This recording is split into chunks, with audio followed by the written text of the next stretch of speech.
ये श्रद्धालुओं, जय श्री कृष्णा, जय श्री राम, जय श्री राधे राधे, जय श्री महाकाल। इस वीडियो में आपको श्रवण कराएंगे देवी भगवती की पूजा विधि एवं फलश्रुति। श्री देवी कहती हैं, हिमालय प्रातः काल उठकर अपने मस्तिष्क में जो ब्रह्मरंध्र है उस पर एक स्वच्छ सहस्त्रदल कमल का चिंतन करें। ध्यान यूं होना चाहिए, यह कमल कपूर के समान श्वेत वर्ण का है। मेरे लौकिक गुरु के समान आकार वाले महाभाग गुरुदेव इस कमल के आसन पर विराजमान हैं। इनका मुख परम प्रसन्न है। तरह तरह के आभूषण इनकी शोभा बढ़ा रहे हैं। इनकी शक्ति भी साथ बैठी है। ध्यानोपरांत प्रणाम करके पंडित जन कुंडलिनी में देवी का ध्यान करें। ये ही देवी प्रथम प्रयाण में अर्थात जब ब्रह्मरंध्र पर पधारी थी तब इनका रूप एक प्रकाश पुंज सा था। फिर कुंडलिनी में पधारने पर ये अमृत स्वरूपणी बन गई हैं। अंतापद में अर्थात सुषुम्ना नाड़ी में विराजते समय यही परम शक्ति एक अबला स्त्री के रूप में दर्शन दे रही हैं। इनका रूप परम आनंदमय है, अतः मैं इनकी शरण ग्रहण करता हूँ। राजन, इस प्रकार ध्यान करने के पश्चात कुंडलिनी शिखा के मध्य में मुझ सच्चिदानंद स्वरूपणी देवी का ध्यान करें। ये सभी क्रियाएं संध्या वंदन के अंत में पूर्ण करनी चाहिए। इसके बाद श्रेष्ठ विप्र मुझे प्रसन्न करने के लिए अग्निहोत्र करें। होम करने के उपरांत अपने आसन पर बैठकर मेरी पूजा में संलग्न हो जाएं। पहले भूत शुद्धि करके फिर मात्र का न्यास करना चाहिए। मात्र का न्यास में पहले रम इस माया बीज का उल्लेख अनिवार्य है। पूजा में प्रतिदिन यह न्यास होना चाहिए। मूलाधार में हकार, हृदय में रकार, भ्रू के मध्य में ईकार तथा मस्तक में हीमकार का न्यास करें। तत्त मंत्र के कथनानुसार अन्य सभी न्यासों की विधि संपन्न करनी चाहिए। ऐसी कल्पना करें कि मेरे शरीर में ही एक दिव्य पीठ है। धर्मादि सभी मूर्तिमान होकर साथ विराजमान हैं। तत्पश्चात विज्ञ पुरुष यूं ध्यान करे, प्राणायाम के प्रभाव से मेरा हृदय रूपी कमल खिल उठा है। यह एक पंच प्रेतासन है। इस दिव्य आसन पर महादेवी विराजमान हैं। हिमालय, ब्रह्मा, विष्णु, रुद्र, ईश्वर और सदाशिव ये पांचों देवता पंच महाप्रेत कहे जाते हैं। मेरे पाद मूल में ये रहते हैं। मेरे मंच के ये चार तो पाए हैं और एक फलक, पृथ्वी, जल, तेज, वायु और आकाश, इन पांच भूतों तथा जागृत, स्वप्न, सुषुप्ति, तुरीय एवं अतीत, इन पांच अवस्थाओं के वे व्यवस्थापक हैं। मेरा चिन्मय रूप तो अव्यक्त है।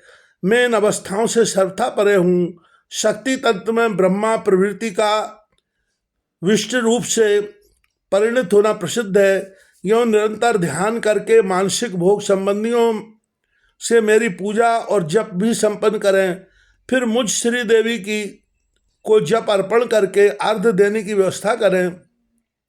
सर्वप्रथम पूजा के सभी पात्र सामने रख लें। पूजा में आने वाली वस्तुओं को अस्त्र मंत्र अर्थात ओम फट इस मंत्र का उच्चारण करके शुद्ध करें। दिग्बंध में भी इसी मंत्र से करना चाहिए। यह सब कृत्य समाप्त करके गुरुदेव को प्रणाम करें। फिर मेरी आज्ञा के अनुसार वाह्य पूजा की तैयारी करनी चाहिए। राजन, साधक के हृदय में मेरी जो दिव्य मनोहर मूर्ति बसी हो उसी का वाह्य पीठ पर आवाहन करें। फिर वेद मंत्र द्वारा प्राण प्रतिष्ठा करना आवश्यक है। आसन, आवाहन, अर्ध, पाद्य, आचमन, स्नान और वस्त्रदान ये विधियां क्रमशः संपन्न करें। 2 वस्त्र अर्पण किए जाएं। भूषणों से मूर्ति का श्रृंगार करें। सब प्रकार की गंध, पुष्प आदि यथायोग्य वस्तुएं अपनी भक्ति के अनुसार देवी को अर्पण करें। इसके बाद मंत्र में लिखित आवरण देवताओं का सविधि पूजन होना चाहिए। जो प्रतिदिन पूजा न कर सकते हों वे शुक्रवार को पूजा करने का अनिवार्य नियम बना लें।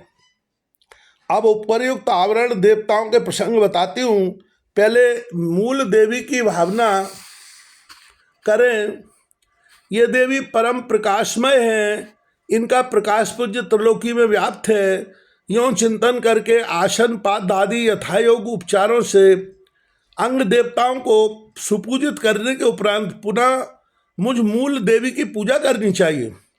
पुष्प, चंदन, धूप, वस्त्र, नैवेद्य, तर्पण, तांबूल और दक्षिणा आदि से मुझे संतुष्ट करना आवश्यक है।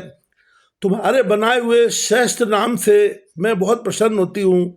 राजन, कवच तथा अहम रुद्रे भी इस सूक्त से एवं देवर्थ अथर्वशीर्ष के मंत्रों और महाविद्या संज्ञक प्रधान मंत्रों से बार बार मुझे प्रसन्न करें। इसके बाद पुरुष को चाहिए अपना हृदय प्रेम रस से स्निग्ध करके मुझ जगदम्बा के प्रति अपराध क्षमा होने के लिए प्रार्थना करें। संपूर्ण अंगों के पुलकित होने से आंखों में आंसू आ जाएं, कंठ से बोला ना जा सके, बारंबार नाच और गाकर मुझे संतुष्ट करें। संपूर्ण वेद और पुराण मेरे ही स्वयं का बखान करते हैं, कारण मैं उनकी अधिष्ठात्री हूँ। अतः उन वेदों एवं पुराणों के सहयोग से मुझे संतुष्ट करना चाहिए। अपना सर्वस्व, यहाँ तक कि अपने शरीर को भी मुझे नित्य अर्पण कर दें। तदनंतर नित्य होम करें। विप्र तथा स्वाग्नि स्त्रियों को भोजन कराया जाए। छोटे छोटे अज्ञानी बालकों को भी देवी का रूप मानकर उन्हें भोजन कराना चाहिए। नमस्कार के पश्चात अपने हृदय में जिस क्रम से जिसका आह्वान आदि किया हो, ठीक उसी के विपरीत क्रम से विसर्जन करें।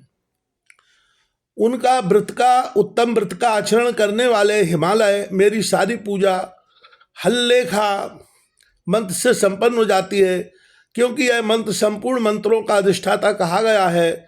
यह मंत्र दर्पण सा है, मेरा प्रतिबिंब निरंतर इसमें झलकता रहता है। अतः इस मंत्र का उच्चारण करके दिया हुआ पदार्थ संपूर्ण मंत्रों से अर्पित समझा जाता है। फिर भूषण आदि श्रेष्ठ सामग्रियों से गुरुदेव की भली भांति पूजा करके स्वयं कृतकृत हो जाए। जो इस प्रकार मुझ त्रिभुवन सुंदरी देवी की उपासना करता है, उसके लिए कभी कोई वस्तु न दुर्लभ रही और न कभी रह सकती है। आयु समाप्त होने पर वह बड़भागी व्यक्ति सीधे मेरे मणिद्वीप में पहुंचता है। उसे मेरा स्वरूप ही समझना चाहिए। देवता लोग नित्य उसको प्रणाम करते हैं। राजन, इस प्रकार महादेवी की पूजा का प्रसंग मैं तुम्हें सुना चुकी। तुम इस सभी विषयों पर भली भांति विचार करके अपने अधिकार के अनुसार मेरे पूजन में संलग्न हो जाओ। इसके उत्तम प्रभाव से तुम कृतकृत हो जाओ। यह प्रसंग मेरा गीता शास्त्र कहलाता है। जो मेरी आज्ञा न मानता हो, मेरे प्रति जिसकी श्रद्धा न हो तथा जो धूर्त एवं दुष्ट विचार का हो, उसके सामने कभी भी इस प्रसंग का विवेचन नहीं करना चाहिए। ऐसे अनधिकारी व्यक्ति के प्रकाश में इस प्रसंग को उपस्थित करना ठीक वैसा ही है जैसे कोई अपनी माता के गोप स्तन को उघाड़कर दिखा रहा हो। अतएव यत्न पूर्वक निरंतर इस रहस्य को गोप रखना परम आवश्यक है। जो आज्ञाकारी बड़ा पुत्र श्रद्धालु, सुशील, सुंदर तथा देवी भक्त हो, उसी के प्रति इसका उपदेश करना चाहिए। श्राद्ध के अवसर पर विप्रों के समीप इसका पाठ किया जाए तो श्रद्धाकर्ता के समस्त पितर तृप्त होकर परम धाम के अधिकारी बन जाते हैं।